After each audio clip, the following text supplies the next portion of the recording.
نعوذ باللہ من ذالک۔ میرے بھائی، قرآن پاک کی کسی آیت میں، نبی صلی اللہ علیہ وسلم کی کسی صحیح حدیث میں، صحابہ کرام کے کسی صحیح قول میں آپ کو بقیع قبرستان کا نام جنت البقیع نہیں ملے گا۔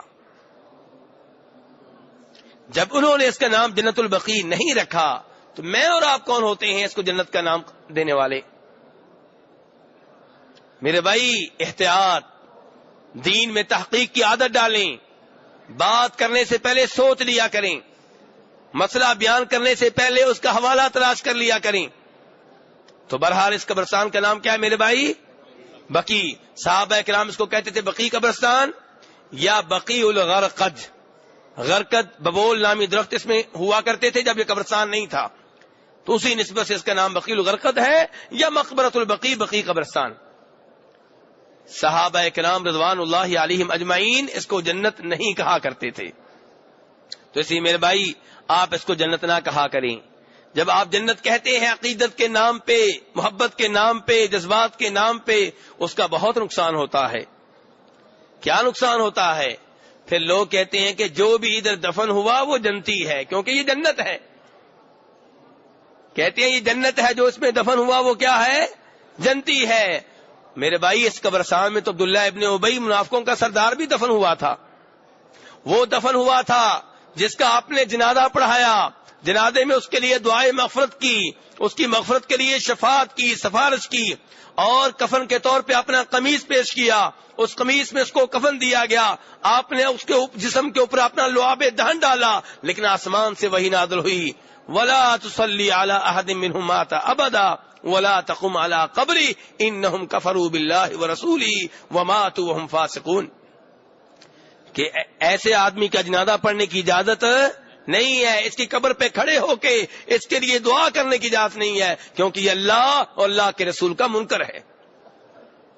حالانکہ اس نے کلمہ پڑھا ہوا تھا کہ نہیں پڑھا ہوا تھا؟ عبداللہ ابن ابی نے کلمہ پڑھا ہوا تھا کہ نہیں پڑھا ہوا تھا؟ اللہ پھر بھی کہہ رہے ہیں کہ وہ اللہ اور اللہ کے رسول کا منکر ہے۔ پتہ چلا کلمہ پڑھ لے اور کلمے کے جو مطلب ہے اس کے مطابق اپنی زندگی کو نہ بنائے تو ایسا آدمی اللہ کے رسول کا منکر ہے۔ جو یہ کہے لا الہ الا اللہ، اللہ کے سوا کوئی عبادت کا حقدار نہیں ہے، پھر دعا جو سب سے بڑی عبادت ہے وہ قبر والوں سے کرے، قبر والوں سے بیٹا مانگے، قبر والوں سے شفا مانگے، قبر والوں سے شفاعت مانگے، ان سے استغفار کی درخواست کرے، قبر کا طواف کرے، قبر کے نام پہ جانور ذبح کرے، قبر کے نام پہ منتے مانے، اس کے لا الہ کا کیا فائدہ ہے؟ اس کے لا الہ کا کوئی فائدہ نہیں ہے عبادت کے ساتھ میرے بھائی۔ جیسے عبداللہ ابن ابی کو لا الہ الا اللہ محمد رسول اللہ پڑھنے کا کوئی فائدہ نہیں ہوا، اور بقیع قبرستان میں دفن ہونے کا کوئی فائدہ نہیں ہوا۔ میرے بھائی، جب آپ اس کو کہتے ہیں کہ جنت ہے، اس کا کیا نقصان ہوتا ہے؟ اس کا نقصان یہ ہوتا ہے پھر لوگوں کو یہ ثابت کرنے کے لیے کہ واقعی جنت ہے، بڑی لمبی چوڑی باتیں گڑنا پڑتی ہیں۔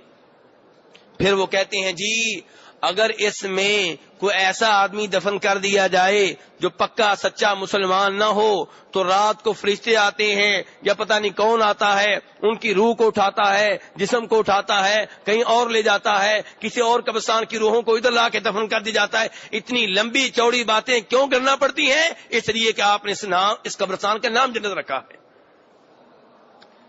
اور پہلی غلطی نہ کریں تو باقی غلطیاں نہیں کرنا پڑیں گی، لیکن جب ایک کرتے ہیں پھر باقی بھی کرنا پڑتی ہیں۔ جھوٹ کو سچ ثابت کرنے کے لیے کئی اور جھوٹ بولنے پڑتے ہیں۔ اس لیے میرے بھائی، دین میں احتیاط سے کام لیا کریں۔ یہ کس کا دین ہے؟ نبی صلی اللہ علیہ وسلم کا دین ہے۔